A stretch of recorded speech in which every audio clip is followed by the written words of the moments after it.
Moving on to what was the second talk on your syllabus, the infratentorial lesions. Hemangioblastoma first is a benign tumor of vascular origin, less than 3% of intracranial tumors, but a fairly characteristic appearance, fairly characteristic because there are differentials we need to consider. The most common location is in the cerebellum, followed by the spine, and then the cerebral hemisphere. So these do occur in the hemispheres also, but that's the least common location. Predominantly a tumor of young and middle age, usually a cystic lesion with a mural nodule, about 60% of the lesions, but they can be entirely solid and rarely entirely cystic with no enhancing component. About 75% of these are sporadic, and about a quarter of them are associated with von Hippel-Lindau. They have this association with polycythemia. This mostly occurs with in the entirely solid lesions. By CT, we see a hypointense cyst, usually with an intensely enhancing nodule. Similarly, by MR, fluid signal intensity on T1 or T2 weighted images with marked enhancement of the solid component. Here's one lesion. Here's an even more classic appearing lesion, large cystic, posterior fossa lesion, the intense enhancement, and a little bit heterogeneity to the solid portion of the lesion. So what do we talk about for a differential diagnosis for hemangioblastoma? Well, astrocytoma. I showed you with the low-grade astrocytoma a lesion that looked very similar to this. In the less than 15, perhaps less than 20-year age range, think about an astrocytoma. A little later, maybe 15 to 30 or so, think about hemangioblastoma. There's an overlap. That can be a difficult differential. And metastases in the adults, the most common posterior fossa mass is a metastases, but they're usually multiple. It's usually not the only location. Often they'll be more aggressive looking. The enhancing portion is usually not as intensely enhancing as the hemangioblastoma, and those are a lot of usually. So again, that's a short list that we can get it down to, but we probably can't come up with the final diagnosis. And most of these things, as I've said, we can come down to 2 or 3 likely possibilities, and that's really the best that we're trying to do here. Cerebellar astrocytoma, about 30% of primary brain tumors in children. 85% of these, approximately 85% of these, are juvenile polycytic astrocytomas. However, about 15% will be a more aggressive histology with a diffuse infiltrating type. They're most commonly hemispheric. Rarely they can occur in the vermis or in the fourth ventricle, exophytically into the fourth ventricle. Cystic, mixed, or entirely solid, but some degree of cystic component is present in up to 80% of them. Here's a classic cystic lesion, intensely enhancing nodule. Looks just like the hemangioblastoma, though, doesn't it? So age is the one that's going to help us with making this differential in this case. Although, arguably, there's less intense enhancement on this than we saw in the hemangioblastoma a moment ago. Here's a slightly uncommon lesion just in its midline location, but the heterogeneous appearance, the relatively intense enhancement of the solid portions is entirely consistent with a astrocytoma. And you can see, actually, although it doesn't all enhance, there is a much larger solid component with very heterogeneous enhancement. If you realize that all of this is solid, the enhancement is actually rather heterogeneous rather than the homogeneous enhancement we see with the hemangioblastoma. Here's a tectal glioma. You can see the enlargement in the region of the tectum. Overall, the tectal lesions have a better prognosis than the brainstem lesions, both by location and by histology in general. You can see the intense enhancement of the solid portions of this tumor. The brainstem gliomas make up about 10 to 15% of brain tumors in children.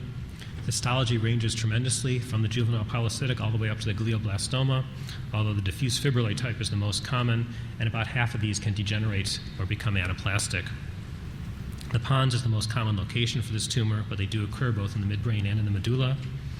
Predominantly a tumor of young children. Again, that 80% number, it's easy to remember, it keeps recurring. Generally show a symmetric expansion, but you can have exophytic growth into the cisterns, mimicking an ependymoma. And exophytic growth of some degree can occur in up to 20% of these lesions. The CT appearance, this is a very nicely seen one. Often this is a difficult diagnosis to make by CT, especially if you see it in lower pons or in the medulla. You get the beam hardening artifact, and you may not appreciate the low density in the brainstem.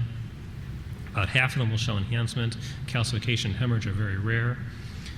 The fourth ventricle is flattened by this tumor, and that's important to us because the interventricular tumors, we look for expansion of the fourth ventricle.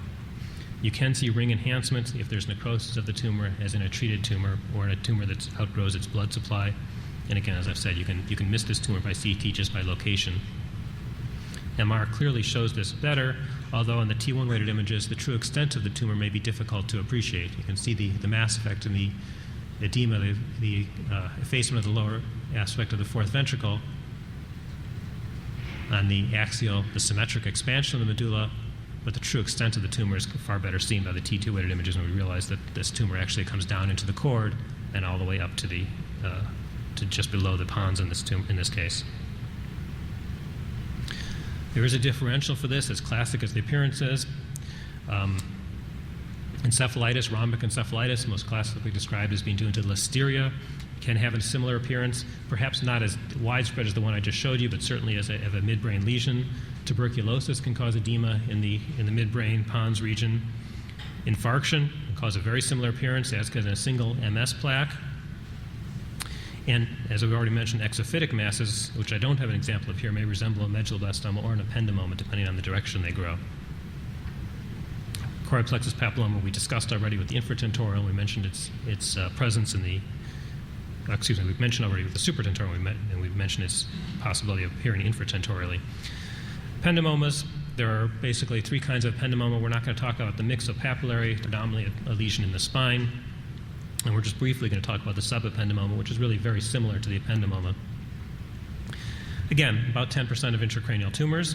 They arise from the ependymal lining or from ependymal rest that can be within the parenchyma. So this doesn't have to be in the ventricle.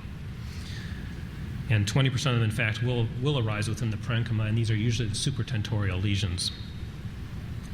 In children, 70% of these will be in the fourth ventricle, whereas in adults, they're generally a supratentorial lesion adjacent to the ventricle, with this predilection by lobe.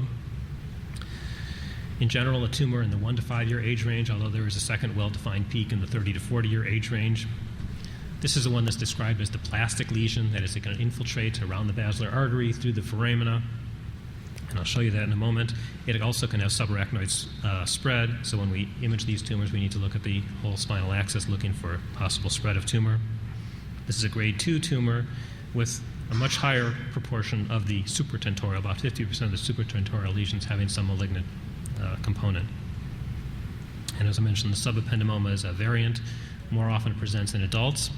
This is a grade 1 lesion, so a lower grade lesion when we see it, either intra or periventricular in location. They can occur in the fourth ventricle or in the lateral ventricle, and these are relatively slow-growing lesions, as you might expect from the histologic grade. Radiographically, these are either hyso or hyperdense, depending on the presence of calcification within the lesion. They're generally a lobulated interventricular tumor, and they appear to arise from the fourth ventricle when we can tell. Sometimes they become too large to make an estimate of exactly where they're arising. Generally minimal to moderate enhancement. Cysts and calcifications are common, as is hydrocephalus, again, likely because of the location, and they may invade the adjacent brain parenchyma. Here's an interventricular lesion, hypointense, and the T1 weighted images here. You can see the displacement of the cerebellum, and heterogeneous on the T2 weighted images, again, because of calcification within it. There aren't too many cysts in this one, although there's probably a small cystic component posteriorly and laterally. When you do see cysts, you can sometimes see fluid levels in the cysts due to hemorrhage within them. Here you can see extension through the foramen of Lischka towards the cerebellopontine angle. This is a pretty classic appearance for a ependymoma, and fairly modest enhancement within the parenchyma of the lesion. The supratentorial lesions do tend to be larger, and about 50% of them will have some cystic component. So a large cyst inferiorly, more superiorly, moderately enhancing, somewhat heterogeneous mass, probably some areas of calcification here. Differential for ependymoma. First of all, we've got to worry about a medulloblastoma. In general, medullos, which we'll see in a moment, have a more homogeneous signal intensity. They're hyperdense on the CT as compared to this one, which is usually closer to isodense. Calcification, very uncommon in the medullo, and they're usually an intraaxial tumor, generally enhancing more than this very modest enhancement we saw here. The cerebellar astrocytoma generally have more cystic component to them, and they're usually off the midline. This is usually more midline, fourth ventricular. And the brainstem glioma usually hypodense, as we saw in the nice example I showed you there.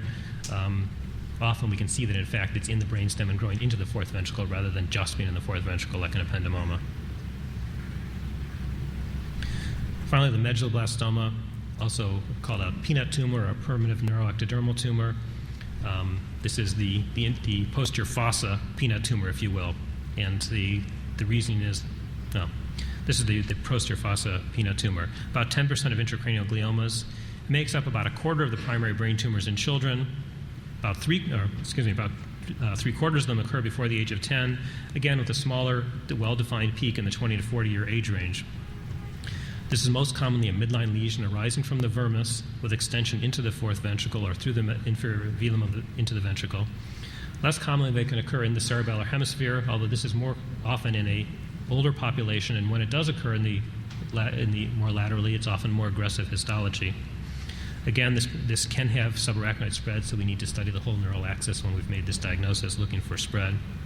And these are grade 4 tumors. These are aggressive tumors.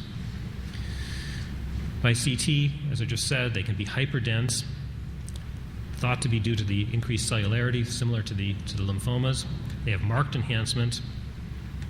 T1 can be hyperintense in the T1 for the same reason. Generally a solid lesion. Point out the lesion here. You can see the lesion in the fourth ventricle here. Iso hypointense on the T2, so you can have hypointense lesions, and portions of this are either iso or slightly hypointense to the adjacent parenchyma. You can have some degree of atypical features in up to 50% of these, though, including cysts, calcification, necrosis, hemorrhage, no enhancement.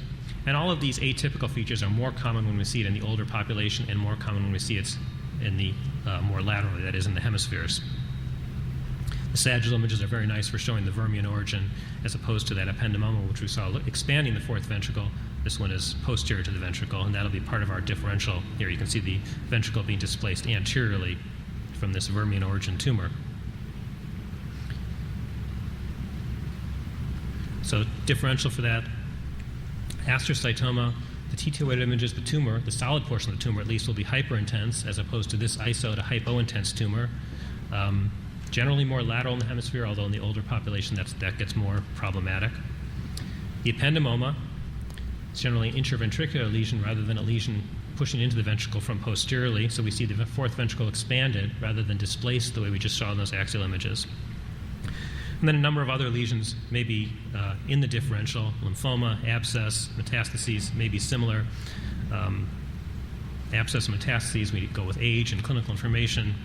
Lymphoma, generally not a problem in the younger age range where we see medullas. It might be a problem in the adults that occur with the more lateral lesions. So summarizing the intraventricular tumors we've talked about the choroid plexus papilloma, the ependymoma. We didn't specifically talk about the meningioma, but a lesion occurring in an older population may be very similar to what we saw at the neurocytoma or the choroid plexus papilloma. Remember that metastases can occur to the choroid plexus. It's a very vascular tissue, and therefore it's a tissue that may have metastatic seeding. Exophytic astrocytomas can be adjacent to the ventricle and grow into the ventricle, and the colloid cyst with its classic appearance and location. So just 4 quick summary slides here. The supratentorial component in the adult, we're talking about astrocytoma is the most common tumor, very variable appearances we've seen. Remember the possibility of metastases. Multiplicity will probably be the main thing that'll suggest metastases to us. Obviously, a presence of a known primary tumor. It doesn't mean it has to be metastases, but that certainly can make our suspicion be very high. Hemangioblastoma can occur supratentorially, although an uncommon location, and consider the XGP in a patient less than 20 years of age. Oligodendrogliomas, a peripheral location, the frequent calcification, relatively indolent lesion, often with remodeling of the adjacent brain parenchyma. The neuronal tumors we've seen, temporal or frontal lobes, calcification, cysts, usually at the lower end of this age range. And lymphoma, the hyperdense lesions on the CT, the fairly intense homogeneous enhancement, and often the hypointensity on the T2-weighted images. The ependymal spread will be a giveaway for that diagnosis. For adults in the posterior fossa, astrocytomas occur here. Astrocytic tumors in posterior fossa, glioblastoma is the most common in the adult, and they do occur in the posterior fossa.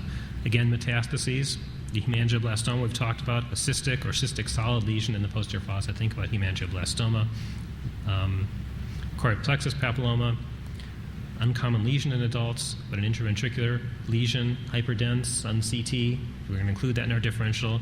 Similarly, medulloblastoma, when we see it in the posterior fossa, usually off the midline in the hemisphere. And again, cysts are more common in adults than we typically think of them in children. Back up supratentorial for children, pilocytic astrocytoma, especially in classic locations, optic chiasm, hypothalamus. For very large hypothalamic lesions, consider the possibility of craniopharyngioma or pituitary adenoma. That is, that we're seeing a lesion coming up rather than coming down from the hypothalamus. Ependymomas occur, but they're more common in the posterior fossa. Choroid plexus papilloma, an intraventricular tumor. Intraventricular differential will be very similar to what we just talked about, although obviously things like meningioma will be much less common in a child. And the neuronal tumors, again, we just discussed, temporal or frontal lobes, cysts, and calcification. In the posterior fossa in children where more of the tumors are going to occur, think about astrocytoma and medulloblastoma as the two most common lesions. And going from textbook to textbook, one of those nightmare things, what's the most common posterior fossa lesion? I don't know. But these two are the two most common. And they're usually relatively straightforward to differentiate. The astrocytoma, again, a hyperintense lesion on the T2, the medulloblastoma, usually hypointense, and the inverse on the CT, the hypodense and hyperdense. The ependymomas, expansion of the fourth ventricle, cyst, calcification, extension through the foramina should be a dead giveaway for that diagnosis. The choroid plexus papilloma would be the other intraventricular lesion we can see. Hemorrhage is more common, usually much more intense enhancement than we see with the ependymoma. Finally, where we started, is there a tumor? That can be make sure that we're actually looking at a tumor, not one of these mimics, that it's not an abscess, that it's not an infarct. What are we doing radiographically? We're saying, is there a tumor? Are there complications? Is there evidence of herniation? Is there mass effect? Is there hydrocephalus? Are there additional lesions?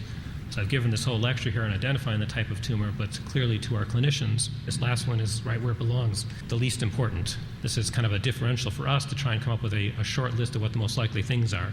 But these first three things are far more important, looking for the complications, looking for the possibility of additional lesions, and looking for things that need to be addressed immediately. Thank you.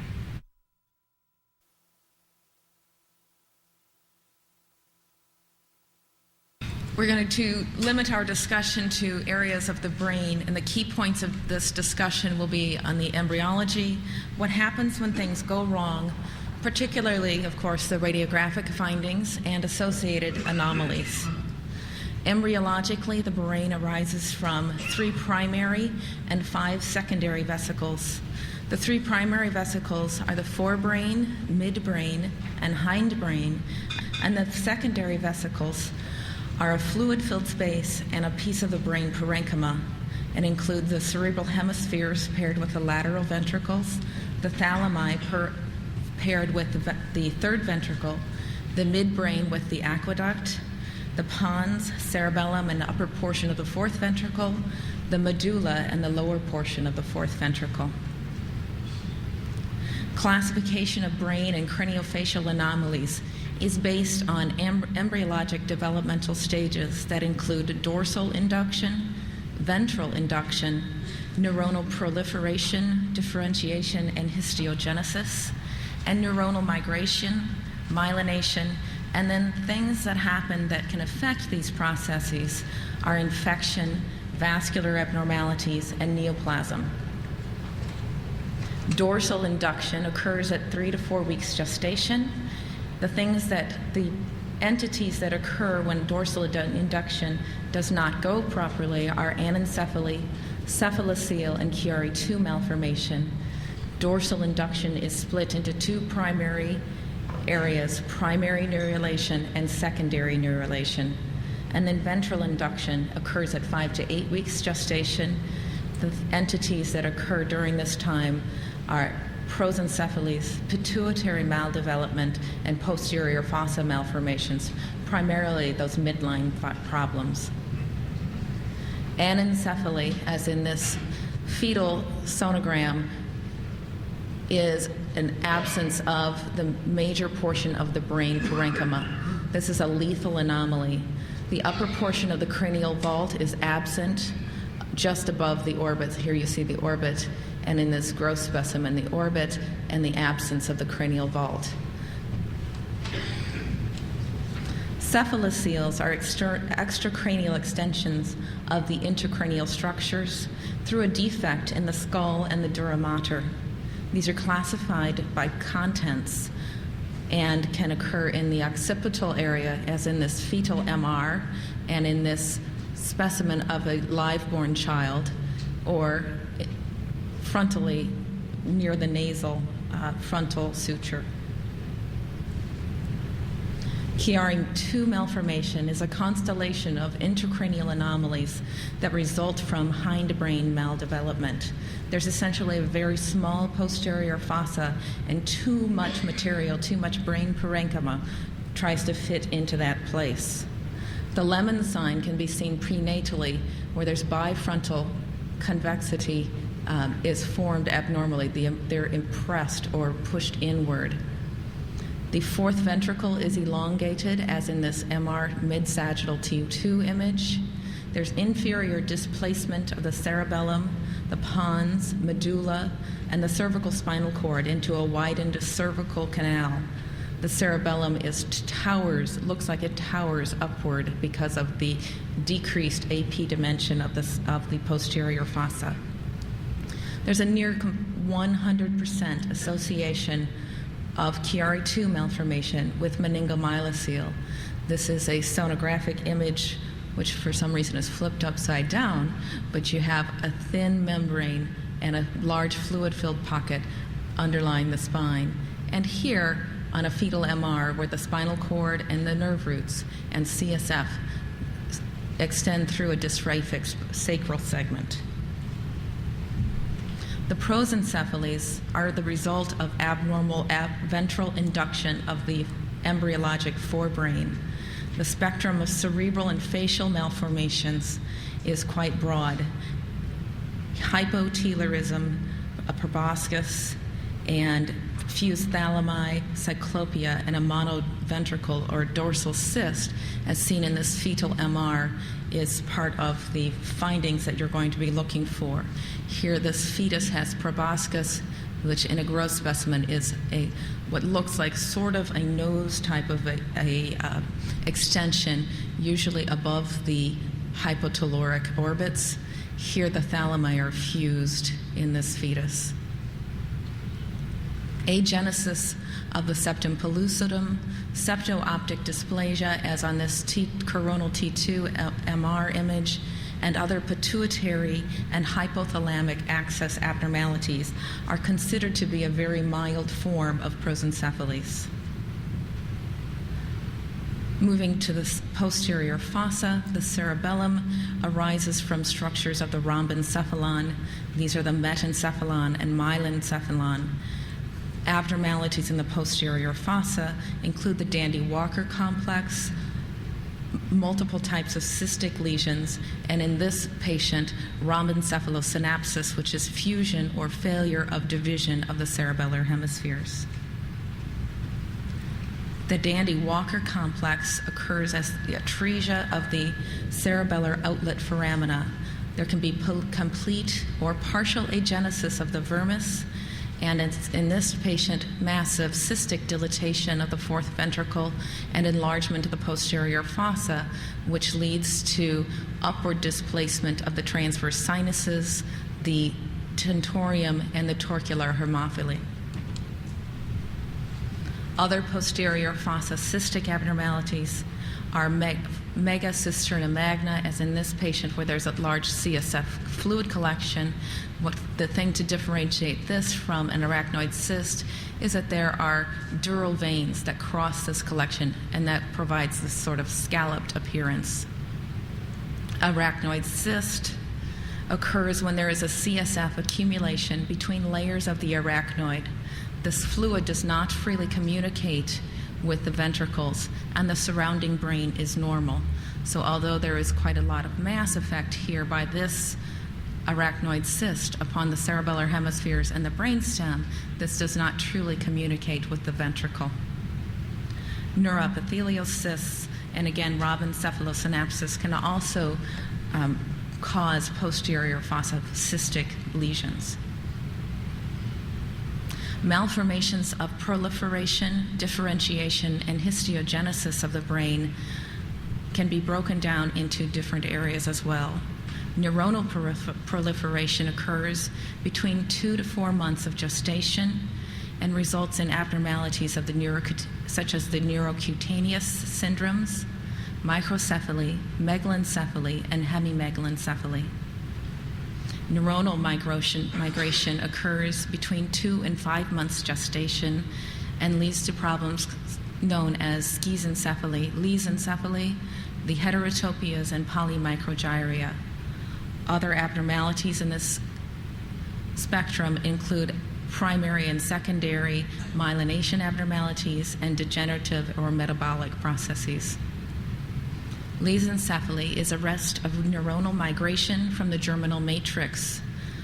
As a result, only 4 of the normal 7 layers of the cortex extend to the cortical surface of the brain, resulting in a very simple gyration pattern. Agyria is complete absence of gyri and sulci, but pachygyria, as in this patient, occurs when you see very large, broad, flat, and shallow gyri and sulci. Small, malformed skull and under-operculization, or the abnormal infolding of the operculum, which forms the sylvian fissure between the frontal and temporal lobes, it occurs as part of the similar type process. This can be dysgenesis and dysmyelination of the normal brain. Here on this child, you can see this is the same child, this abnormally shaped skull and brain, which has not a sort of a figure of 8 shape, and the sylvian fissures are abnormally formed. Schizencephaly is thought to be a circumscribed porencephalic defect, not a cyst, but a defect. This is probably due to an early vascular accident in utero, and it involves the full thickness of the cerebral cortex. This occurs usually before the brain can launch a mature astroglial response.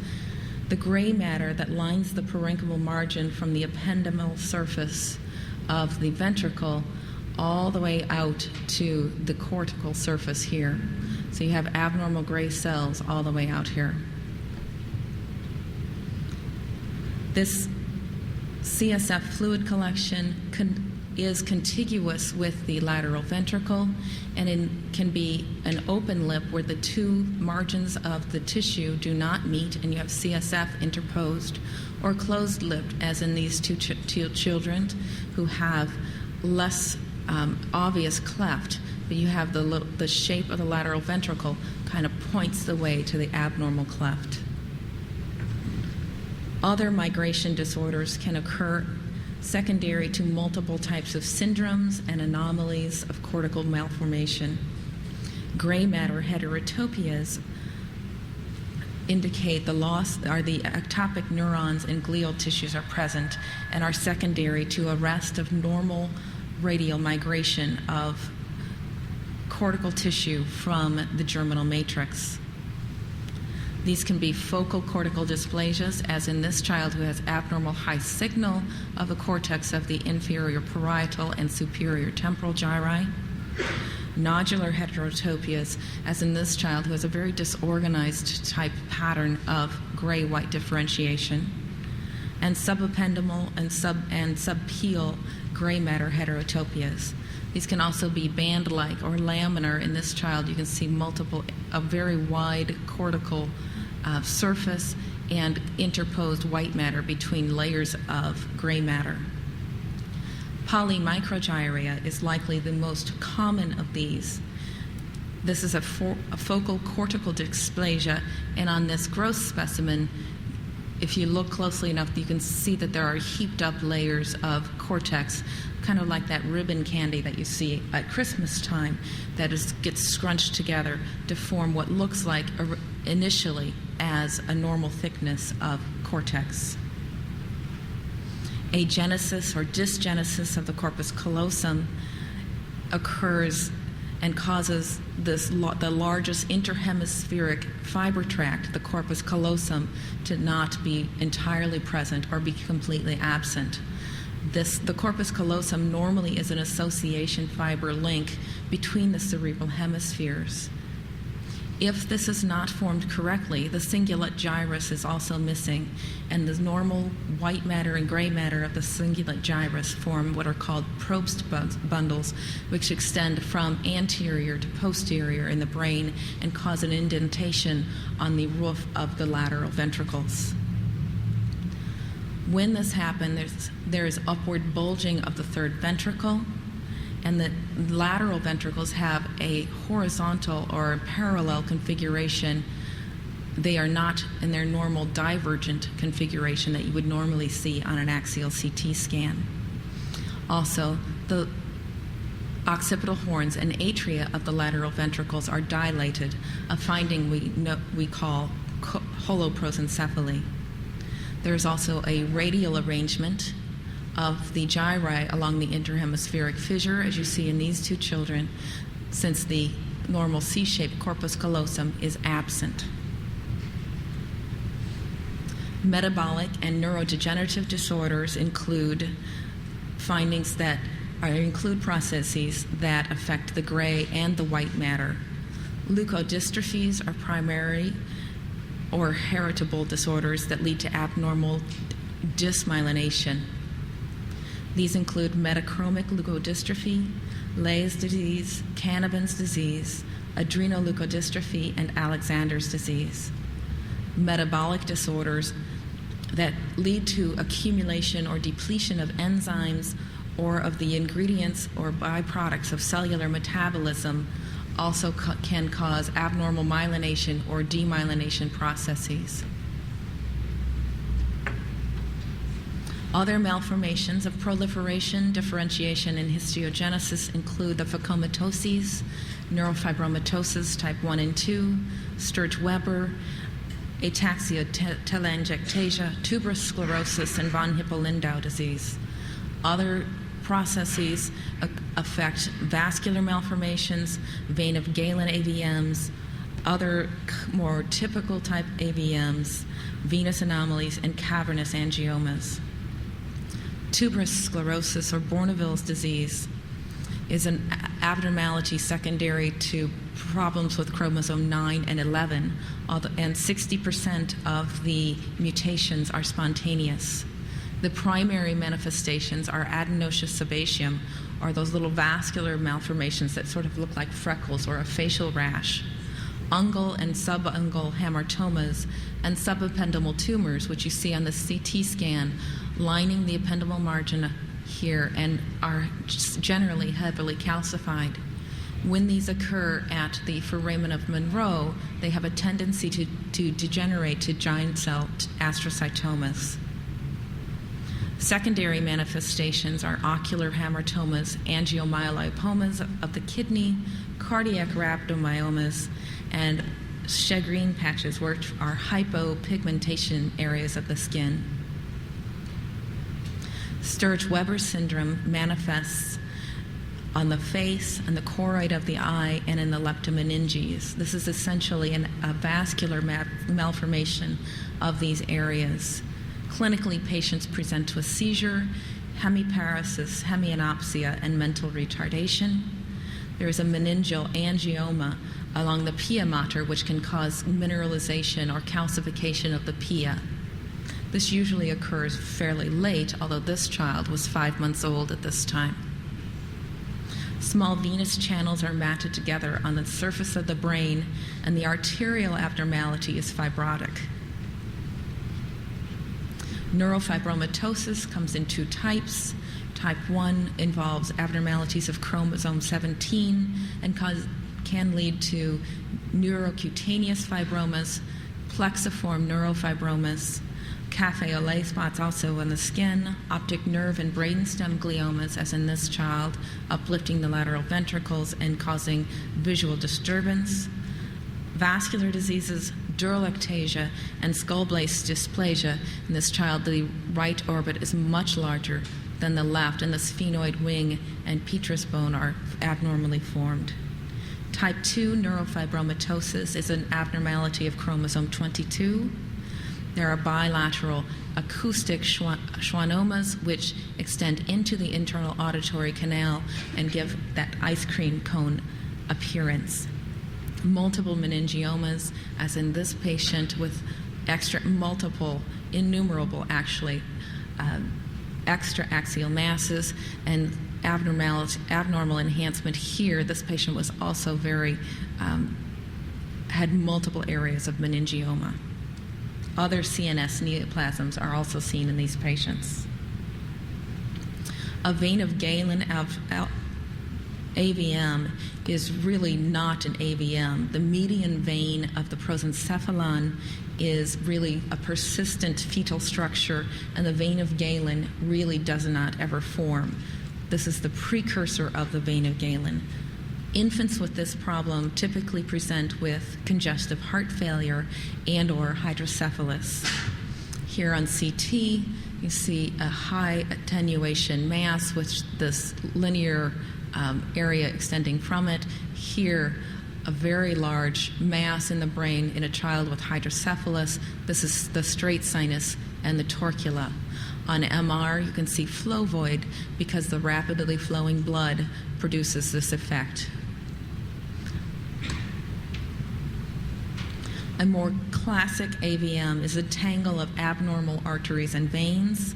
There are cerebral or dural arteries that are involved.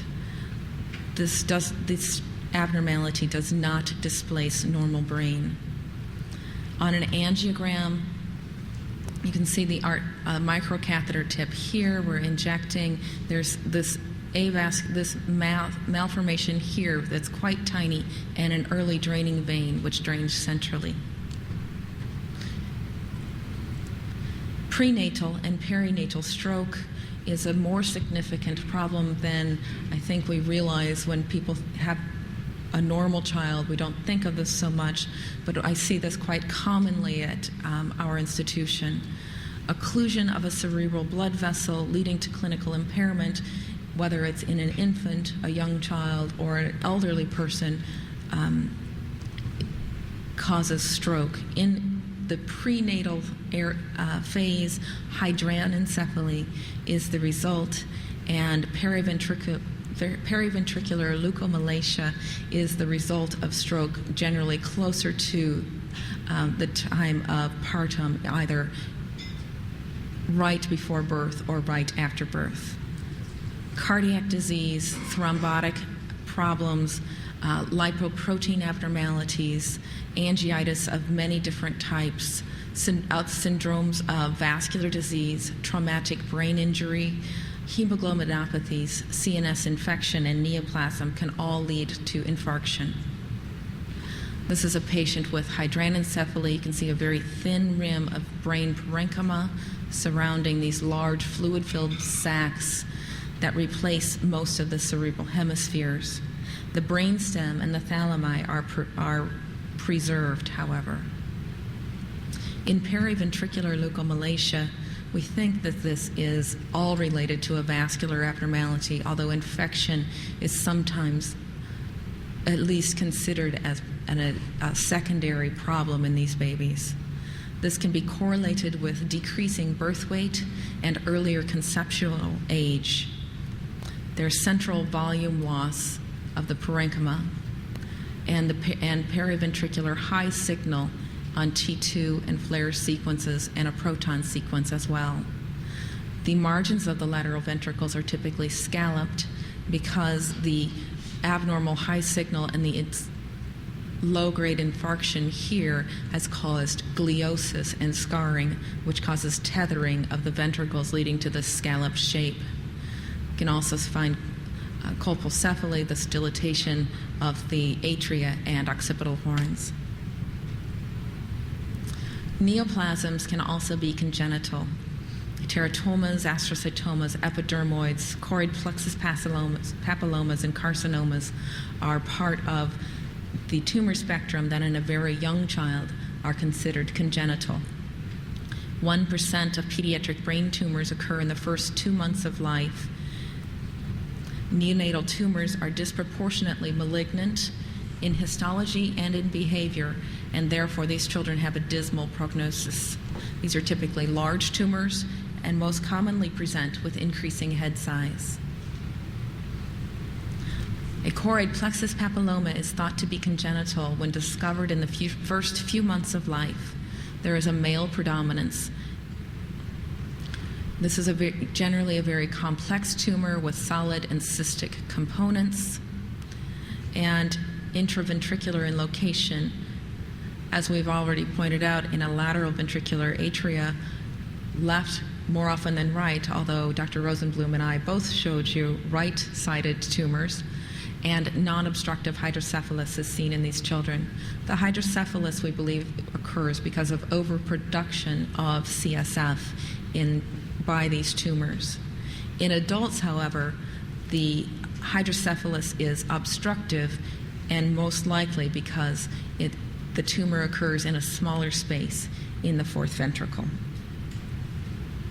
Teratomas are the most frequent intracranial tumor in the first 2 months of life. These can be densely calcified tumors and can even include bone or teeth formation. This is a child that had a tumor in his maxilla on the other side. It grew out his mouth while in utero, and this child, who was had a tracheostomy performed during birth, actually before he was completely born, had this large, predominantly fluid-filled mass coming out of his mouth. Dermoid and epidermoid cysts are a malformative tumor of the posterior fossa generally and of the base of the brain.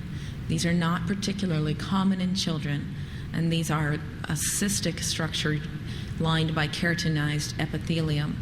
In this patient that has all this abnormal high signal material in the subarachnoid space, this person had a ruptured tumor.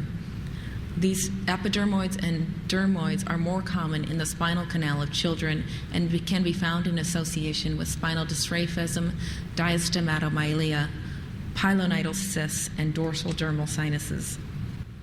Thank you very much.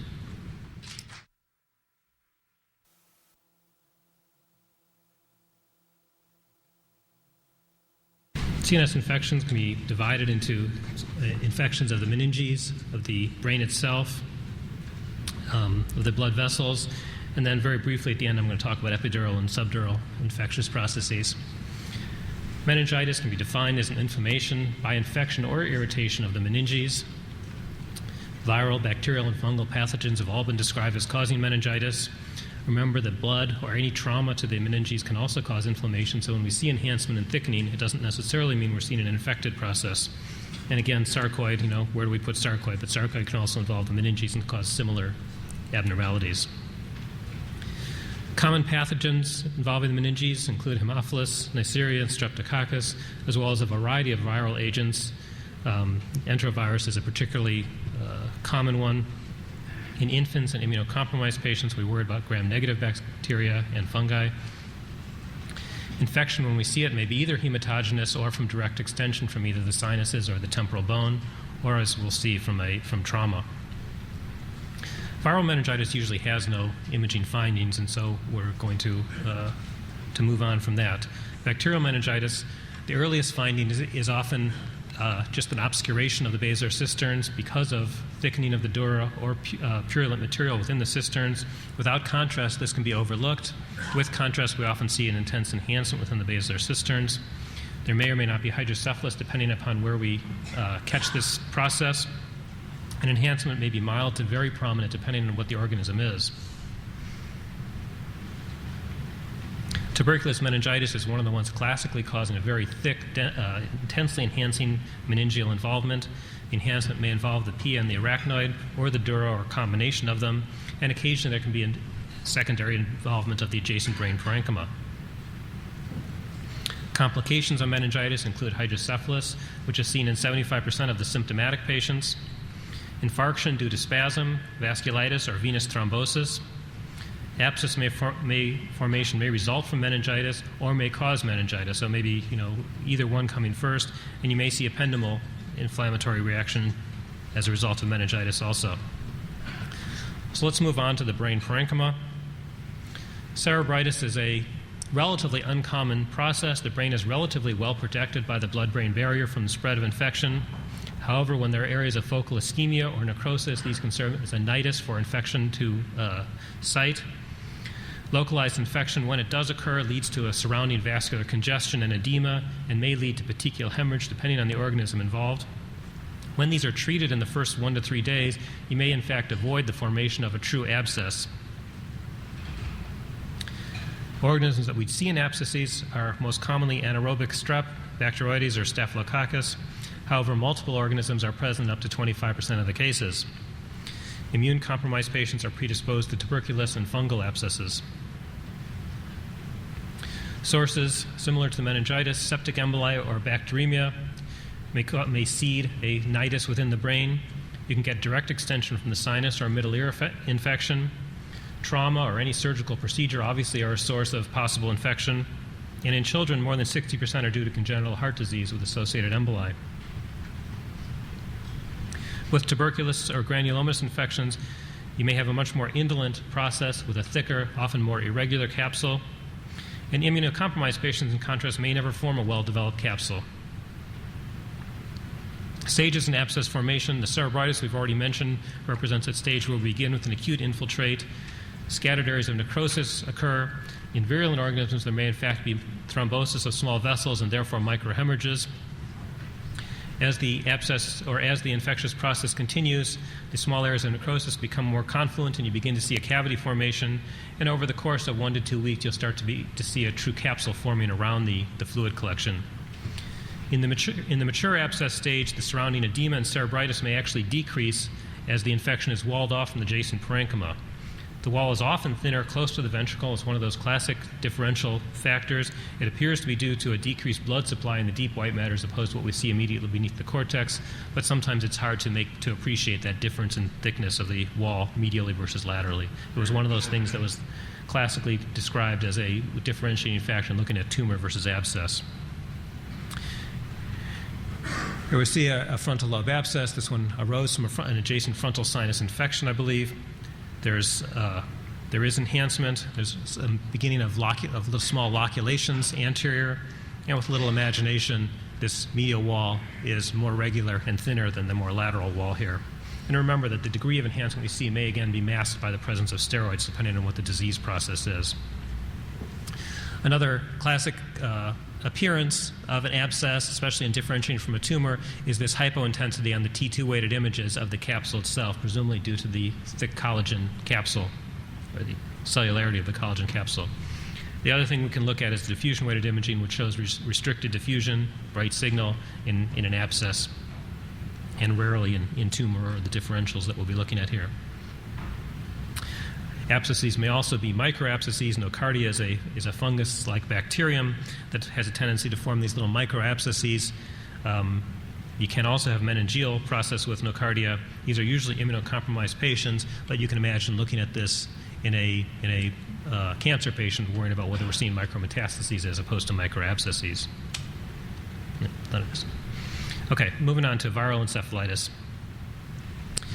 In contrast to viral meningitis, viral encephalitis does usually have imaging findings. It represents a diffuse inflammatory process of the brain, and almost any virus that's been described as affecting human host can cause a viral encephalitis. Although some are more common, the arboviruses and enteroviruses are frequent agents that present with an acute onset of neurologic symptoms.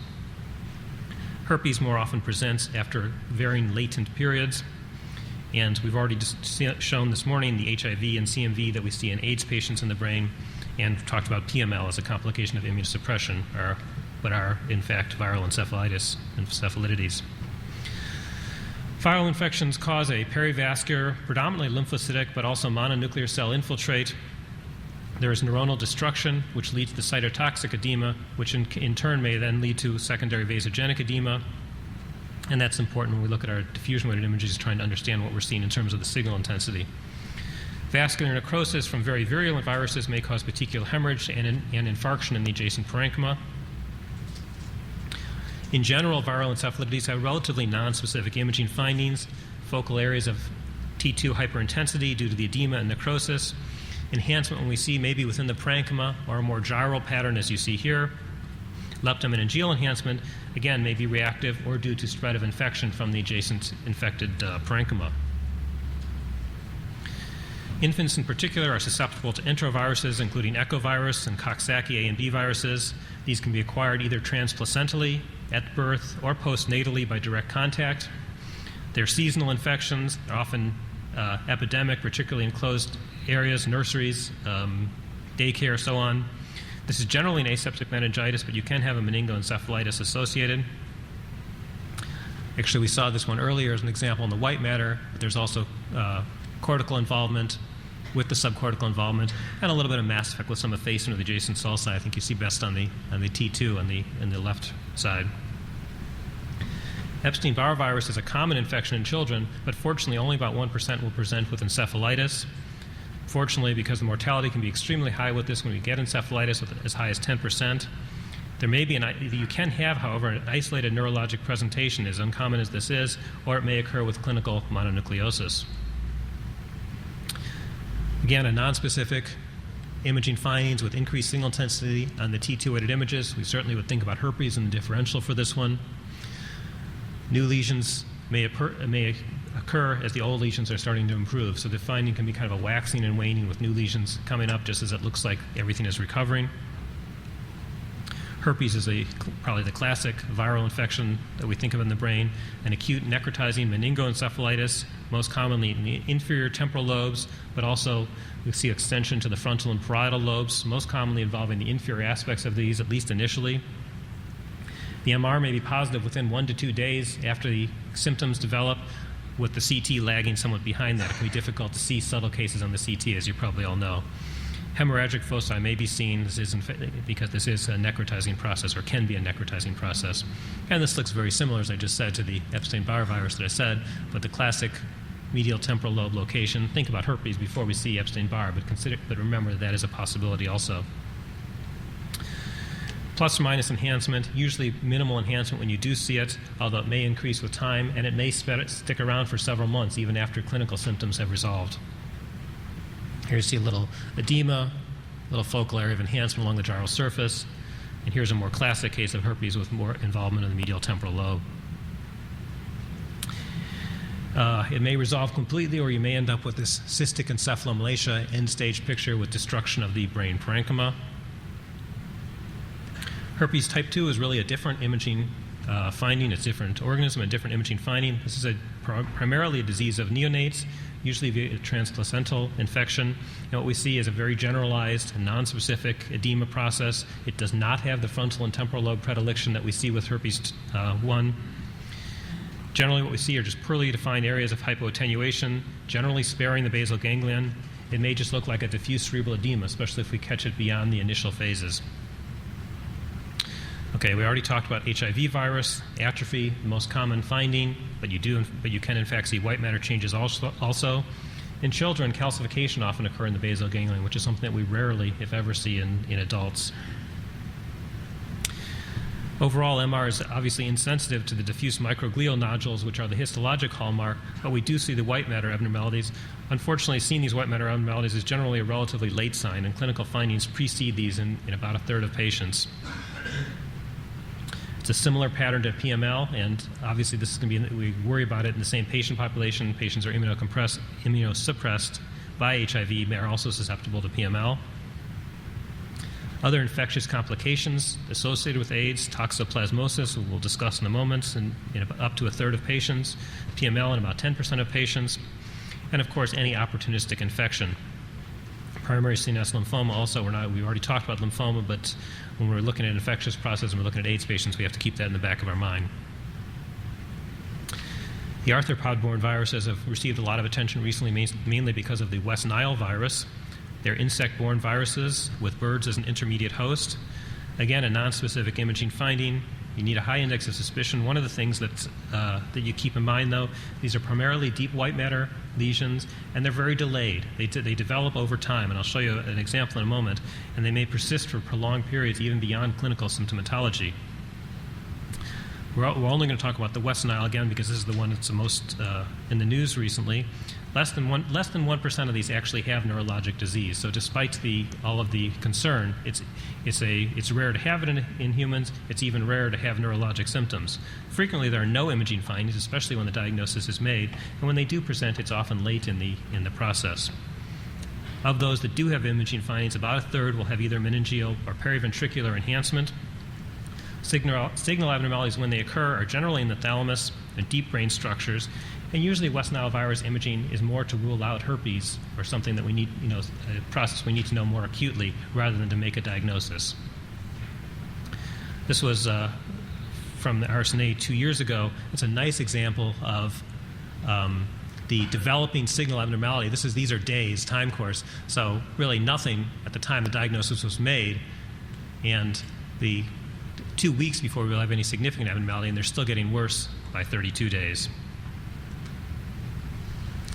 Okay, PML again, we mentioned in the white matter talk, a fatal demyelinating disease. It targets the oligodendroglial cells such that it destroys the cells and they can't remyelinate.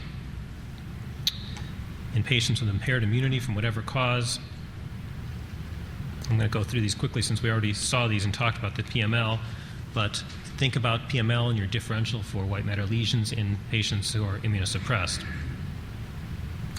Again, a rare disease with probably more news value than we see it radiographically, but it's a slow virus. Hyperintense signal in the caudate head and the putamen are the described findings. I don't have a nice example to show you here. There's no enhancement with these lesions. They're usually very ill-defined, rapidly progressive disease. So when you get a patient with a rapid progression, dementia, ataxia, you see these subtle findings in the basal ganglion, you can think about the possibility of a slow virus infection. And changing course onto the parasitic infections. Okay, we've mentioned in passing the toxoplasmosis. Let's a little more detail here. It's acquired generally via ingestion of uncooked meat or transplacentally, or it can be acquired via transfusions. It's an inflammatory granulomatous reaction with edema and microinfarcts due to a vasculitis. As we already know, it's the most common focal intracranial infection in the AIDS patients, and we can see either focal granulomas or a diffuse necrotizing process involving gray or white matter, or gray and white matter. Clinically, it most frequently presents as a seizure or a focal neurologic deficit. It can be seen either in the basal ganglion or at the gray-white junction, generally multiple. It occasionally will see solitary lesions with a very thin enhancing wall. And the differential diagnosis from lymphoma we discussed earlier. When you see corpus callosum or periventricular location, it does suggest lymphoma, as we saw, and multiple lesions suggest toxoplasmosis, but it's a very weak suggestion because, again, lymphoma can occur in multiple locations. Here you have enhancing lesion in the basal ganglia, diffuse edema. In this case, in contrast to the one I showed earlier, you can see there is, in fact, an edema extending all the way out to the cortex and the gray matter. That's all I had there. But if we had to guess, we'd put this in the deep brain structure as a primary site. Cysticercosis is caused by ingestion of a pork tapeworm. It's the most frequent parasite in the CNS. Intracranial involvement can be either parenchymal lesions in 2/3 of the cases or intraventricular subarachnoid lesions. There are classically 3 stages in the life cycle of the cysticercosis. Initially, the cystic lesion that's going to be isointense to the CSF in all of our imaging sequences by MR, and this represents the viable organism. As the organism dies, it incites an inflammatory response, seen as increased signal or edema on the T2-weighted images and some enhancement. On CT, as well as on T2, we can see increased signal in the cyst fluid as it becomes more turbid. As after the organism dies, it degenerates. The small involuted cyst becomes calcified, and the calcifications we see by CT are in fact the remnants of the organism rather than a viable organism. These can be very difficult to see by MR, although again the gradient sequences may show susceptibility from the contrast. Intraventricular lesions are less common, seen in about a quarter of patients. We may actually see the cyst and the scolex in the ventricle. They may be mobile in the ventricle. They may cause intermittent hydrocephalus, which is one of the classic descriptions clinically. When the scolex dies, it can cause inflammatory reaction within the ventricle and have an ependymitis. And finally, in the subarachnoid space, which is the least common, we most commonly see it in the basilar cistern region. These cysts can be very large. They can have an inflammatory response in the adjacent tissue, again, as the organism dies. Here's a couple of examples. There's at least 3 cysts here, one here, possibly one here, and up high you actually see the scolex within the cyst, but you see the lack of any edema around it or any mass effect. Here we have 2 different stages, the densely calcified lesion up in the frontal cortex and one in the choroidal fissure, which is showing some peripheral enhancement, probably a dying cyst here. By MR, some edema, some enhancement, inflammatory response, and the edema on the T2 weighted images. They can also occur, as I said, in the basilar cisterns. Here's a fairly large choroidal fissure lesion, difficult to make out in the T2, but you can see that there's expansion of the choroidal fissure on the right. And on the post-infusion images, you can see the diffuse inflammatory response that it's eliciting in the basilar cisterns. Echinococcus is another one I don't have a picture of. It's a rare organism in this country, a rare organism to involve the brain. It represents a tapeworm of carnivores, usually a large solitary cyst in the parietal lobe.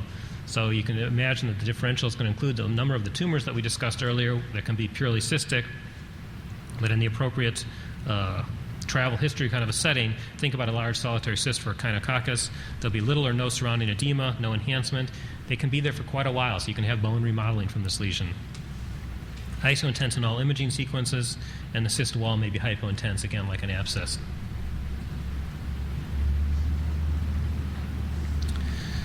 Tuberculous involvement of the brain is associated with meningitis in about 50% of cases. The majority of these will also have pulmonary TB. Intracranial tuberculomas are rare in the United States, although in certain areas of the world they make up 30 to 40% of intracranial masses. Generally presents as iso to hyperintense lesions with surrounding edema. They can enhance homogeneously. When you have an abscess, there can be a thick, irregular ring, often thicker than bacterial abscesses, that is, the thickness of the ring. There may be plaque-like dural enhancement adjacent to the process, and with pretty classic imaging signal characteristics. By CT, here's a large posterior fossa ring-enhancing lesion. This is not a nice example of the thick enhancing ring, but this same patient has multiple enhancing lesions, and this is actually post-operative, but this is just showing this was due to tuberculous infection of the mastoids bilaterally and a secondary intracranial extension. Tuberculosis can also present with patchy white matter abnormalities, granulomas, as well as more ill-defined white matter changes, and can present with these. These are granulomas as opposed to the microabscesses that I showed you with the nocardia earlier, but multiple focal branchial areas of enhancement in a patient with known TB. It's an incidental developmental venous anomaly. And this is the same patient with the miliary TB. You can see how the TB got to the brain there. This is also TB with a TB ependymitis and probably thicker material layering within the occipital horn. Fungal infections. This is the one I showed you earlier as a tumor mimic. Okay. We presume this is a fungal infection. We don't know. We didn't get it. It's very difficult often to culture this specific organism. Fungal infections may spread from the sinuses or the temporal bone, or they may be hematogenous. They tend to be more indolent, except in immune-compromised patients. So often we can see a terrible-looking picture like this with the clinical symptomatology not seeming to go along with the severity of the radiographic picture. Cryptococcus may be seen in either normal patients with a normal immune status or immunocompromised patients. We may see meningeal or parenchymal lesions, and that's pretty much a common theme for all of the fungal processes. Characteristic of the cryptococcus is the so-called gelatinous pseudocyst in the basal ganglion, which represent extension along the perivascular spaces at the base of the brain. You can see hyperintensities on the T2 weighted images, plus or minus enhancement of these lesions. Hydrocephalus may or may not be present, and in the late stages you can see atrophy in patients who've been who've had cryptococcus. Radiographically and clinically, this is a very similar process to tuberculosis, and so putting one into when you think about TB, you can think less likely about this process also, especially in the immunocompromised patients. Similarly, Candida is a normal GI flora which may invade in immunocompromised patients and in infants. The CNS involvement with meningitis, ependymitis, small microabscesses, as you see here, several small focal microabscesses. You can get mycotic aneurysms from Candida, and rarely you can get fungal balls within the ventricle. Briefly go over coccidio and histoplasmosis. I don't have pictures of these. These are both very rare to have neurologic involvement. In coccidio, less than 0.25% will have the disseminated form. In those patients, leptomeningeal involvement is the most common presentation with resulting hydrocephalus. You can also have basal ganglion infarcts because of involvement of the perforating vessels at the base of the brain. Parenchymal granulomas are uncommon with this disease. Histoplasmosis, again, in the appropriate geographic locale, although CNS involvement is rare and usually only seen in infants or immunocompromised patients.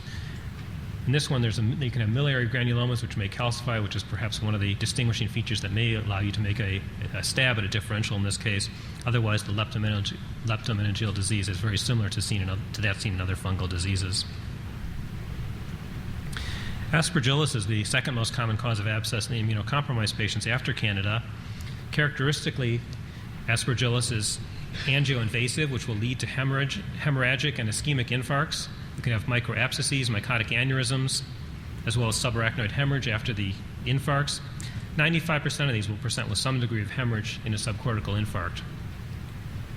Here's a patient with aspergillosis, and you can see a little bit of hemorrhage even on the pre-infusion. There's some enhancement of the meninges here. And here's one with multiple foci within the brain parenchyma bilaterally.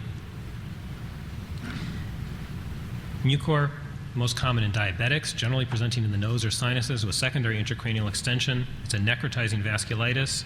It can cause a purulent meningitis. It can cause extension to the cavernous sinus with cavernous sinus thrombosis and secondary infarction, as well as cranial nerve involvement because of the involvement of the cavernous sinuses. And then back to sarcoid again. For lack of a better place, put it in my infection talk here. Granulomatous process with a myriad of CNS presentations. I'll show you several pictures of different kinds of appearance. Sarcoid is just one of those ones you have to have in the back of your mind for any unusual appearance, especially involving the meninges or base of the brain. Cranial nerves can also be involved by sarcoid. Generally, when we see the granulomas, they're seen as iso to hyperdense nodules with homogeneous enhancement. They can extend along the Virchow-Robin spaces and look similar to those gelatinous pseudocysts that we talked about with Cryptococcus. Dural enhancement can be seen with granulomatous invasion. Again, we already saw a picture of that in my tumor mimics in the base of the brain and extending out to the middle cranial fossa. Sarcoid classically is described as involving the pituitary and hypothalamic region, and that certainly is a place to look for abnormal enhancement or thickening with sarcoid. And communicating hydrocephalus may be a problem secondary to arachnoiditis caused by the sarcoid. There's a patient with multiple foci in the ventricle, in the ambient cistern, and probably involving the pituitary stalk here. Again, you can see the marked thickening of the pituitary stalk, as well as some ventricular involvement. Here's a different patient presented, I don't remember the presentation. This was a headache. Basically, this was an incidental presentation with this diffuse bilateral white matter abnormality, patchy enhancement, and you can see the extent of the enhancement here. This is sarcoidosis. Intense enhancement in the basilar cisterns. You can see a little bit of hydrocephalus there. And you can get some adhesions in the ventricles. You can see the scarring in this ventricle as well as the parenchymal involvement here. Sarcoidosis, again, like so many of these things, the clinical hallmark is a terrible-looking picture, like we see in this one, in a relatively asymptomatic patient, where the radiographic picture far outweighs the clinical symptomatology. Lyme disease, we've mentioned briefly, a tick-borne illness, most common in the New England area, and unfortunately in the Wisconsin-Minnesota area, unfortunate for those of us who live in this area. Highest incidence in July and August, and you just have to have a clinical suspicion for this. And it's the third stage we're concerned about, where they get the migratory arthritis, the cranial neuropathy, and MS-like symptoms, and a presentation here may be very difficult to differentiate from multiple sclerosis. The mechanism of Lyme disease is unclear, perhaps autoimmune due to vasculitis or even a direct invasion of the organism. What we see are focal areas of increased signal intensity, either in the periventricular or subcortical white matter. And again, it may be impossible to differentiate this from multiple sclerosis or ADEM in a single setting. Remember that, like some of the lesions we talked about earlier, the lesions may resolve completely with treatment, but you can see new lesions appearing as other lesions disappear. Vasculitis from infections can be due to multiple different organisms. Bacterial and fungal infections generally cause similar reactions. Aspergillus and mucor, we mentioned, have the propensity to vascular invasion and may cause vasculitis or aneurysm. Tuberculosis and syphilis, in contrast, cause an intimal reactive process which actually ends up with an endarteridis obliterans, or a closing off of the vessels. Here's a bacterial, there's a patient with bacterial meningitis with a secondary vasculitis, and you can see the irregularity of some of the distal branches of the anterior cerebral artery, some of the posterior cerebral branches here with the classic alternating constriction and dilatation.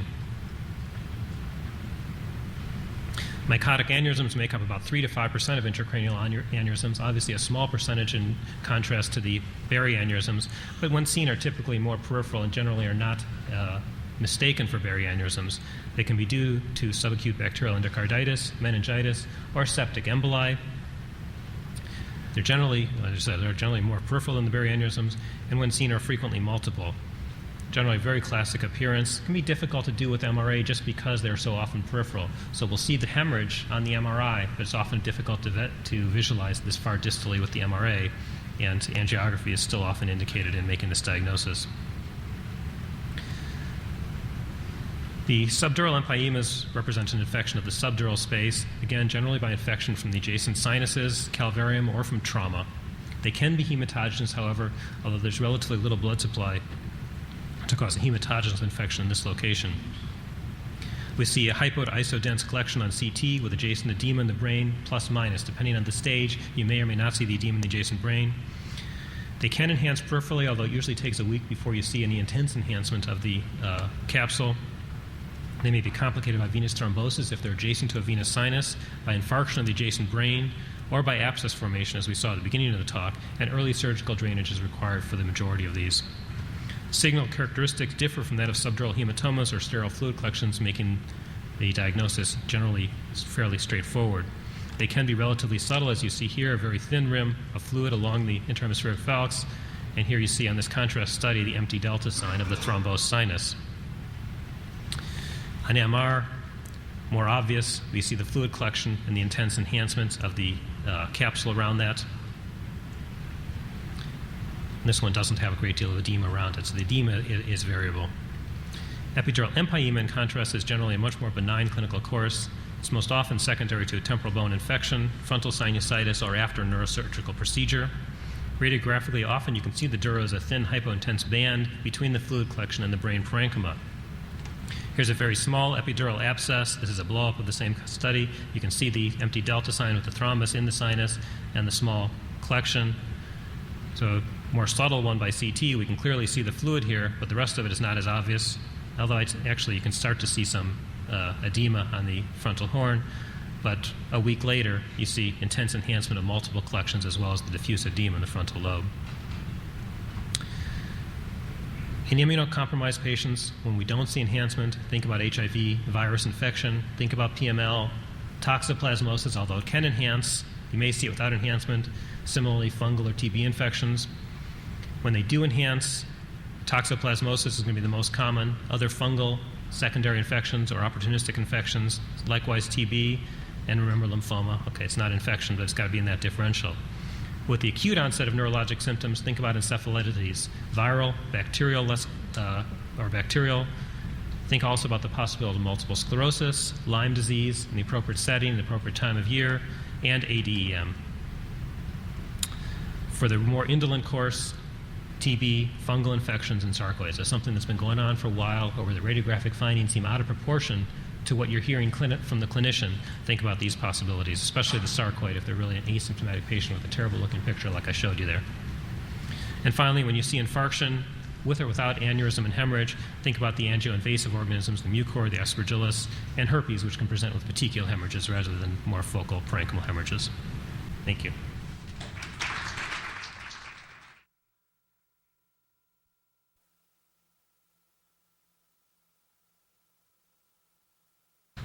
The first thing you have to do is identify an abnormality. After that, localize it using the classical scheme of either extradural, intradural, extramedullary, or intramedullary. Then with using your imaging techniques, primarily MR, you can characterize it as fat, fluid, or soft tissue.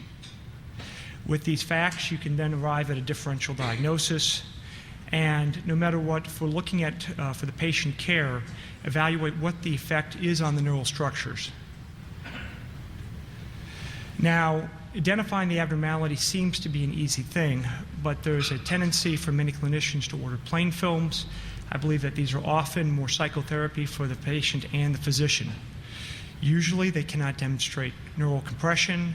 They can't exclude tumor infection, things that will change the treatment of the patient. On occasion, though, and I will show a few cases, they can narrow the differential diagnosis.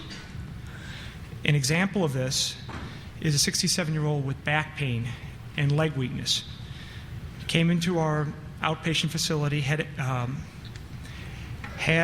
plain films. And if you're really careful, you can see, particularly on the blown-up image, a little bit of widening of the paraspinal line. But if you take a look at just at the MR image, it's clearly evident that you have a loss of height, marrow replacement, mass effect on the cord, and a large paraspinal mass. So that if there's any clinical suspicion at all that there is neurologic abnormality, recommend something beyond plain films, MRI. Now, in terms of the extradural etiologies, I like to divide these into three areas. First, those areas outside of the spine itself. Then you have the spinal problems themselves, which are either going to be tumor, infection, trauma, or degenerative, and the epidural space as well. What can occur in the extraspinal region?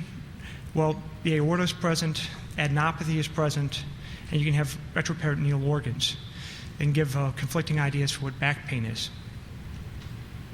Now, all medical students train, first and second year medical students, they can all locate the aorta. And now on our types of imaging, the aorta tends to be included. And one thing that you're really most interested in is looking to see if you have an aneurysm present, because we'd like to keep it visualized like this one, which is unruptured, rather than waiting, as several cases I've seen, where they've been missed on the imaging study and gone on to a rupture. While you're looking at the aorta, you can look to see if it's being displaced. It should be right next to the spine. If there's abnormal soft tissue, that's almost always going to be adenopathy.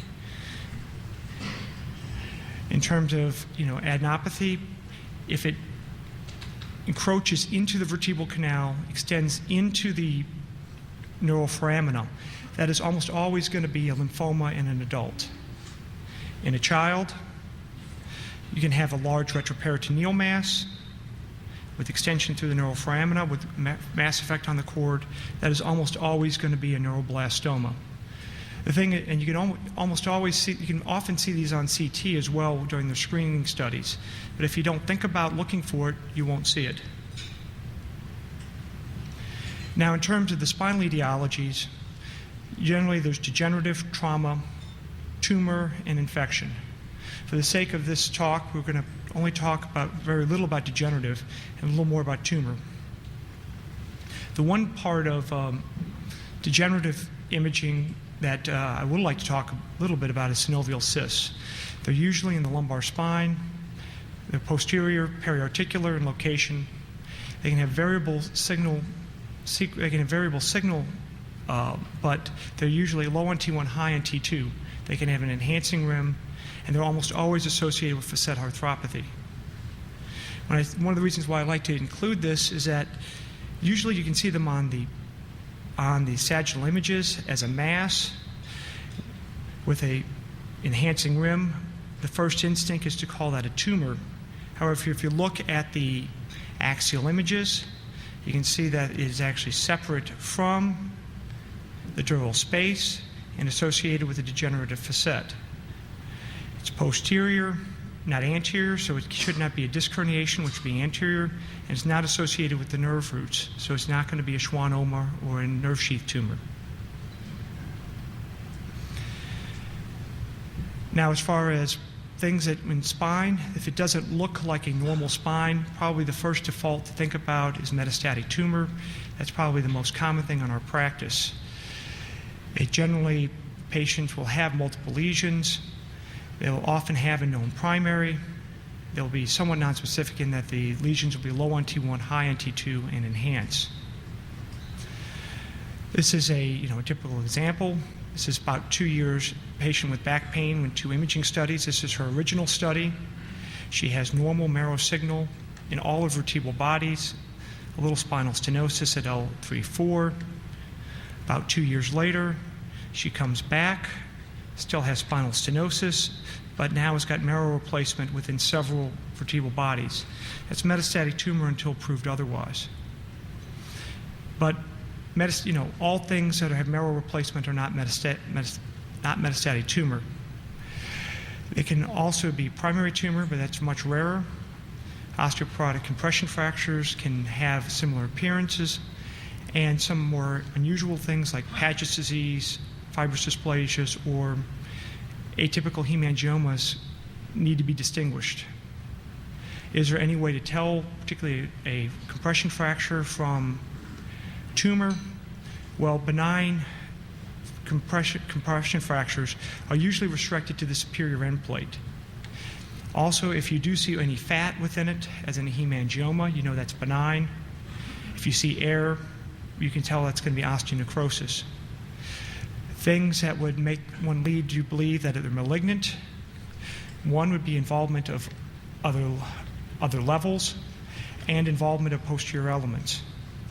Finally, if there's a soft tissue mass, either extending outside of the vertebral body into the perivertebral space or within the epidural space, that's also very good for indicator for tumor. What can we do? Well, you can either wait for normalization of marrow signal, or you can biopsy. So, this is a relatively simple case. Benign or malignant. Well, there's features that would be suggestive of malignancy. There's multiple vertebral bodies that are involved. There's the anterior elements, there's the posterior elements, there's paraspinal soft tissue, and there's epidural spinal soft tissue. And the epidural tissue is actually encroaching on the cord, causing cord compression. So this is an example of metastatic melanoma with cord compression. Another case, this is a 70-year-old woman, new onset of back pain. The abnormality is superior deformity of the end plate, low on T1, high on T2. The axial images failed to show any paraspinal tissue or epidural tissue. This was benign. A little more difficult case, 87-year-old woman, new onset of back pain, history of colon cancer approximately 1 year ago, presents at the orthopedist office with this MRI. There's loss of height. The abnormal signal encroaches on the pedicles. But if you look carefully, there's areas that are actually darker than you'd expect within this, and this would be consistent with air. How sure were we? Well, we did a CT scan, which demonstrated the pedicles were actually more intact. But again, I think if you're not terribly certain about these, biopsy is always good for confirmation. Another one, single lesion, 45-year-old female with new onset of back pain. There is definitely a compression fracture, but on the axial images, you can see that the abnormal tissue goes all the way through the pedicles, and there's epidural soft tissue. This is highly consistent with metastatic tumor. On the CT biopsy, you can actually see the destruction of the pedicles going posteriorly, and we biopsied this and found adenocarcinoma consistent with her prior history of breast carcinoma. Now, my residents probably know this one because this is one of my favorite cases. Benign or malignant. This is a 68-year-old man with a rising PSA. He has marrow replacement in 2 vertebral bodies. However, the marrow replacement is kind of unusual in that it contains area of high T1-weighted signal and not homogeneous as in the other cases. And if you take a look, it looks almost like these fractures are really more like the vertebral bodies have kind of deformed themselves due to soft bone rather than actually breaking. This is one of the times when a plain film can often help. You can see that there's a picture frame abnormality consistent with Paget's disease, which is a benign etiology, and often seen in the patients that you're looking for prostate carcinoma in. Now, not everything is tumor. There are several benign entities, and the 4 that I'm going to discuss are going to be hemangioma, osteoidostiomas, eosinophilic granuloma, and chordoma. Now, hemangiomas are very common. They're probably more common than most of the textbooks indicate. They are asymptomatic when they're small, but when large can cause spinal stenosis. They consist of fat and large blood vessel channels and slow-moving blood. When they're typical, they'll be high on T1, high on T2, and will enhance. Again, anything that's high on T1 is probably benign. On CT, you'll see coarse spiculations with that corduroy appearance. So a typical appearance for hemangioma would be very bright signal on the T1-weighted images with well-circumscribed margins. On CT, you can see the corduroy appearance with areas of low attenuation consistent with fat within them. The small ones are usually fairly easy to distinguish.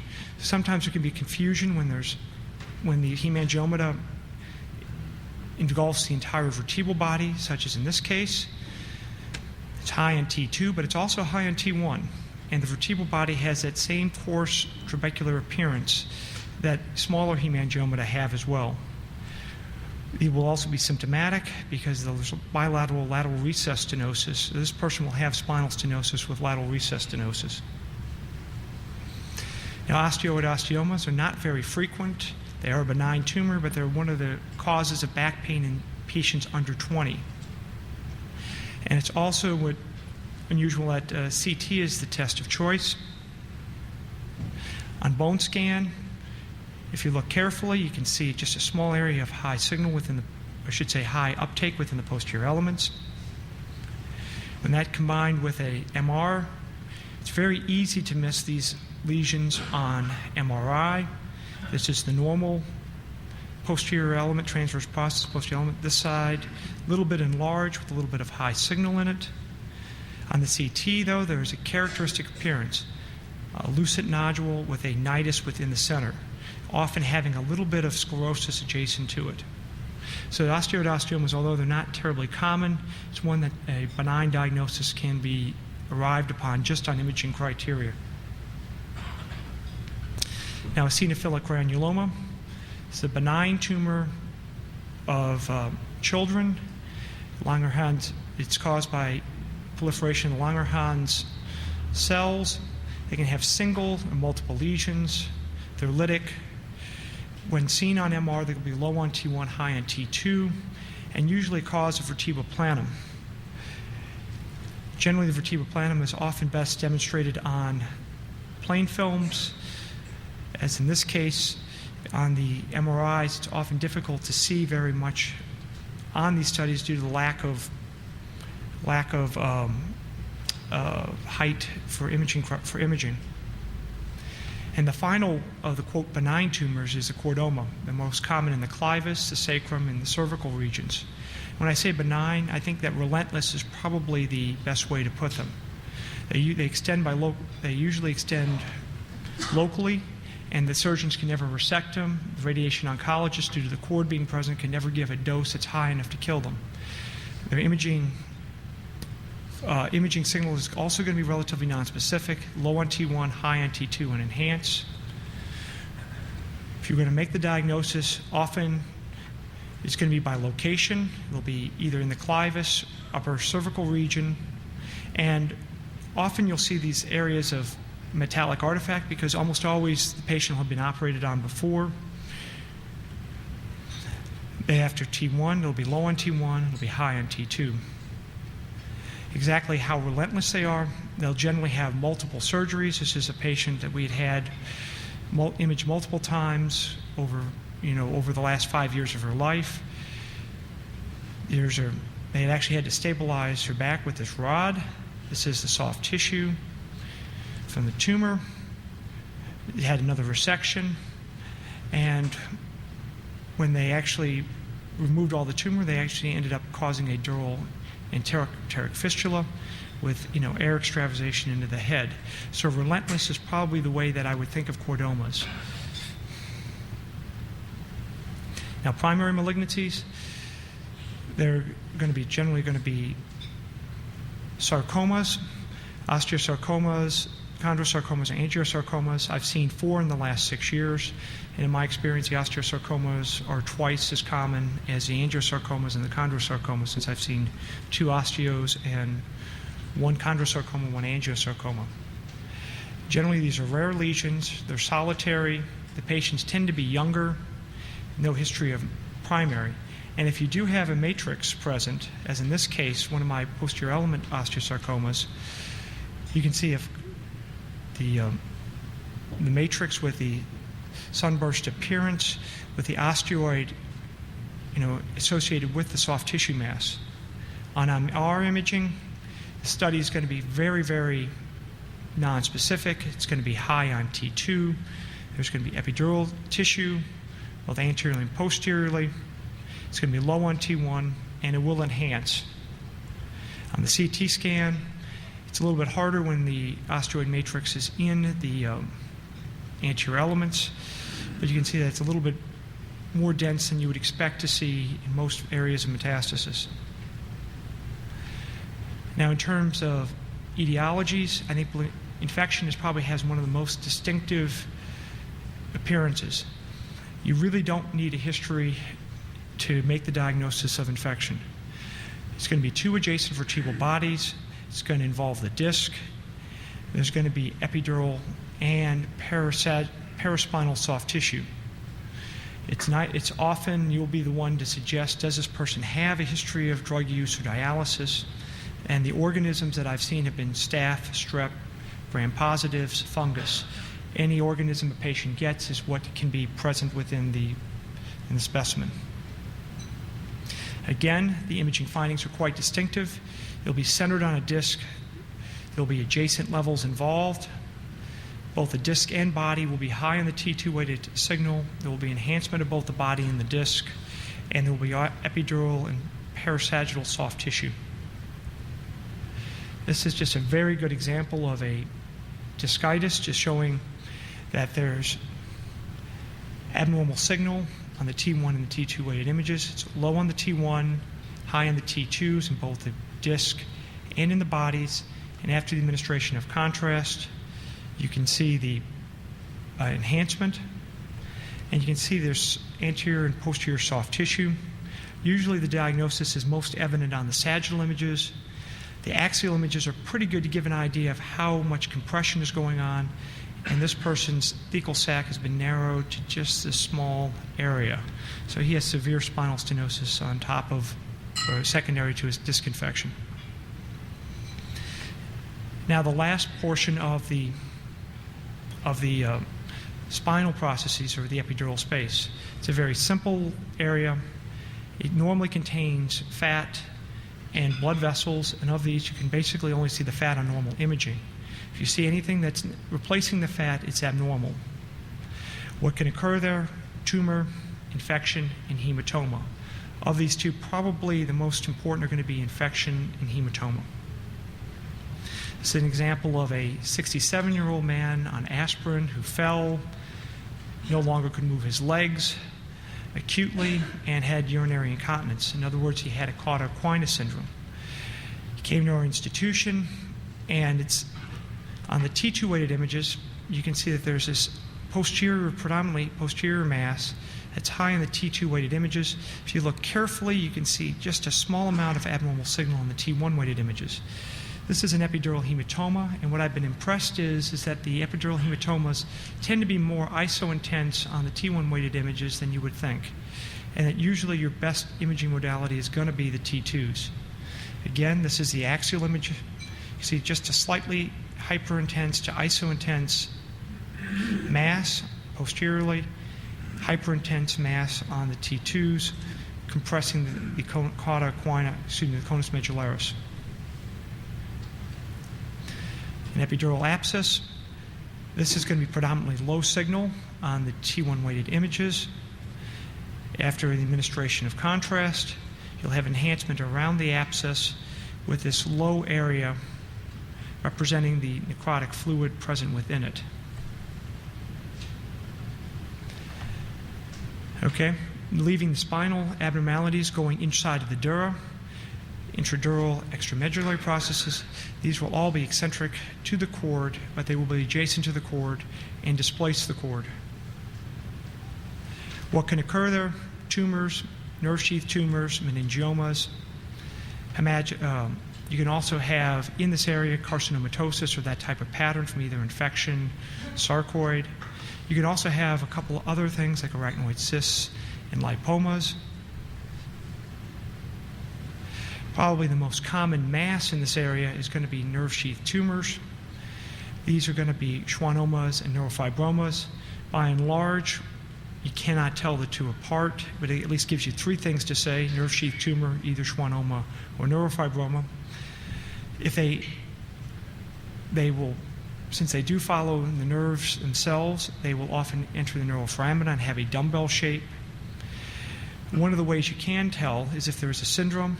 For neurofibromatosis type 1, the numerous areas of masses will be neurofibromata or neurofibromas. In NF2, there will be schwannomas. The easiest way to remember that is that NF2 has acoustic schwannomas, so the peripheral tumors, or I should say the tumors in the spine, will also be schwannomas. So what are the imaging findings? They're going to be the prototypic extramedullary intradural lesion. The cord will be displaced. The neuroforamina will be enlarged, or at the very least it'll encroach upon it. They almost always will enhance. On myelogram, they will be inside of the dural sac with a meniscus, space occupying. On T1, they'll be well defined and low in signal. On T2, they will be well defined and enhanced. And when you go to the axial images, you can usually appreciate the relationship to the neuroforamina. Even if they don't exactly have a dumbbell, they will usually encroach upon the neuroforamina and have a eccentric location. Schwannomas are a little bit different than neurofibromata because when they usually get large, they usually become more heterogeneous in signal and have these more cystic areas within it. The cystic areas don't enhance, the soft tissue areas within them do. And this is a case of NF2 with multiple neurofibromata. You can see this is the one that I showed you in the axial images. There's another one here. If you look carefully, there'll be smaller ones along the cauda equina. Those are all going to be schwannomas. A neurofibroma looks very similar to the schwannoma. One differentiating feature at all may be that they tend to be a little more homogeneous. They'll still be eccentric and displace the cord, and they will encroach upon the neuroforamina. Meningiomas is the second most common intradural intramedullary tumor. They're generally within the thoracic spine. The classic person is going to be a middle-aged female. They usually enhance, and they may have a dural tail. They can be posterior, but if there's any discriminator, it's that they do not, even if they're near a neuroforamina, they usually do not go into the neuroforamina. An example of a meningioma is going to be here, low on T1, high on T2. And even though this is at the level of a neuroforamina, it does not encroach upon it. A lipoma is a kind of an Aunt Minnie in terms of that this is a diagnosis that you should be able to should be able to diagnose without history. It's going to have high signal on T1, and you're going to have a small amount of chemical shift artifact. And if it's down in the cauda equina, look for the tethering of the cord. It's going to be high on T1, lower on conventional T2 weighted imaging, but with chemical shift artifact associated with it. Now, what else is in the extradural space or extramedullary space? Well, the CSF and the nerve roots, and that's a place where you can have the CSF enhancement. The differential for this is tumor, infection, or inflammation. You can also have, and the tumor can get there either by hematogenous spread or from drop metastasis. It's completely nonspecific in that you'll have just dense enhancement of the spaces surrounding the cord, and the etiology usually has to be found from other films, such as on this one where the person had medulloblastoma associated with the drop metastasis. Now, the final area we're going to discuss is intrinsic cord lesions. These are going to be either tumors, syrinxes or cysts, a demyelinating process, and vascular abnormalities. You should be able to differentiate, at least if not necessarily inside the categories, these four categories from one another. The primary neoplasms are going to be astrocytoma, ependymoma, and hemangioblastoma. They're all low-grade tumors. They tend to grow slowly. They're usually low on T1, high on T2. What discriminators can you use? Well, patient's age, the location of the tumor, the presence or absence of hemorrhage, whether they're discrete mass or infiltrating, whether there's a lot of vascularity, and if there's an associated syndrome. Now, also, if you're going to be guessing tumors in an adult, ependymomas are much more common than any other tumor. So if you just guess ependymoma, you'll probably be right about 3 out of 4 times without looking at the films. They tend to be centrally located, and they're discrete masses with well-marginated borders. They'll have hemorrhage with cysts. The soft tissue components will be low on T1, high on T2, and will enhance. But the areas of hemorrhage will give some dephasing and low signal on the T2 weighted images. A typical ependymoma will be in the cauda equina. It'll be discrete with well-marginated edges, a solid and a cystic component that will enhance after the administration of contrast.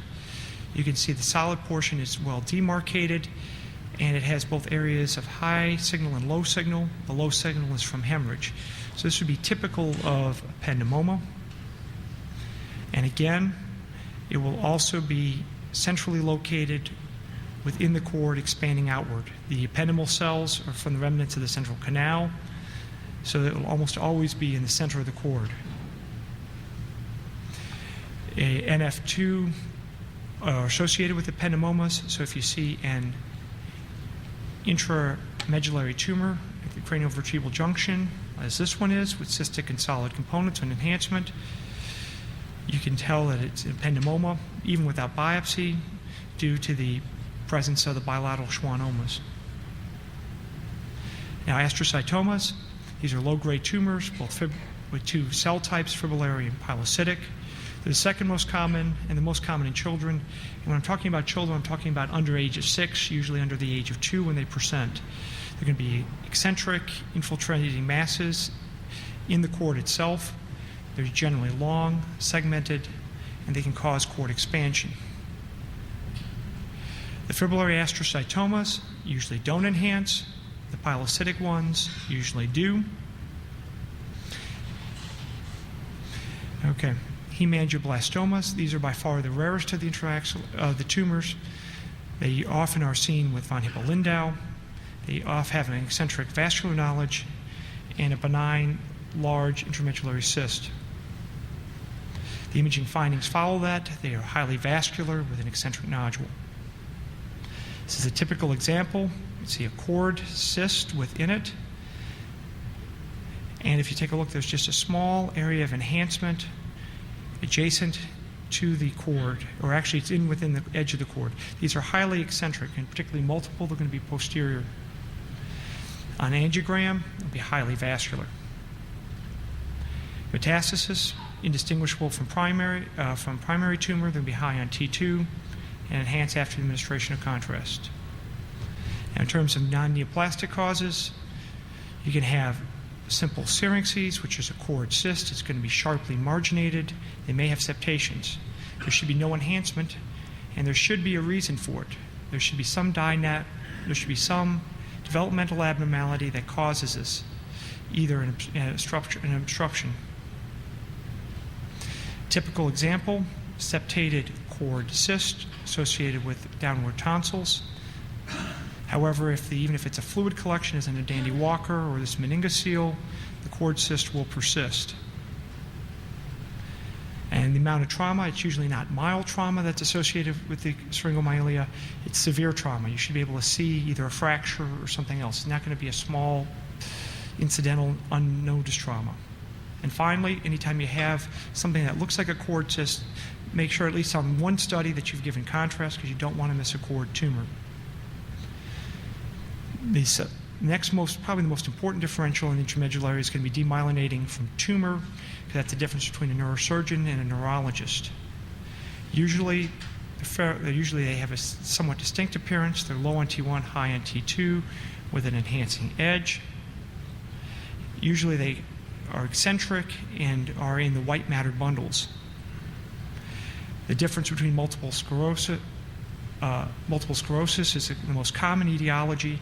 That's usually going to have two lesions separated by time and space. You can often see more than one lesion in the cord, but often seen within the head as well. Myelitis, the only imaging difference between that and multiple sclerosis is that it's a single lesion that occurred at a single time. Its findings are exactly the same. They're usually enhanced. They're going to be high on T2 and follow the white matter bundles. They're going to be eccentrically located and usually have kind of an infiltrative appearance. After the administration of contrast, enhancement can be seen. And the final, different cause of this, if you ever have a patient who has symptoms that are much less than what the findings are seeing on the study, consider sarcoid. Can occur either alone or by itself. This is a patient that has very large amount of edema, large amount of enhancement, but essentially was an outpatient that the neurologist was wondering whether or not they wanted to do a study at all on, much less trying to be hospitalized for weakness. The last two things are vascular, cord infarction. Generally, this is following some sort of thoracic surgery or aortic abnormality. It'll be seen, two patterns are going to be diffuse edema, or the snake eye appearance. This was a patient given to me by Dr. Joe Montalbano on call. The patient had just undergone stent graft, woke up from the operation, could no longer move. No epidural abscess was seen, no epidural hematoma, and just a small amount of abnormal signal within the anterior horn cells for cord infarction. And the last thing I'm going to talk about are arterial venous malformations. These are high-flow lesions, usually due to a dural fistula. There's going to be imaging findings are going to be nonspecific cord edema and then flow voids present. The cord itself is going to be nonspecific. It's going to be expanded. It's going to have high signal present within it. But if you notice, there's going to be small areas of flow voids on the usually best seen on the sagittal images. And an angiogram can demonstrate the early draining veins and the high vascularity.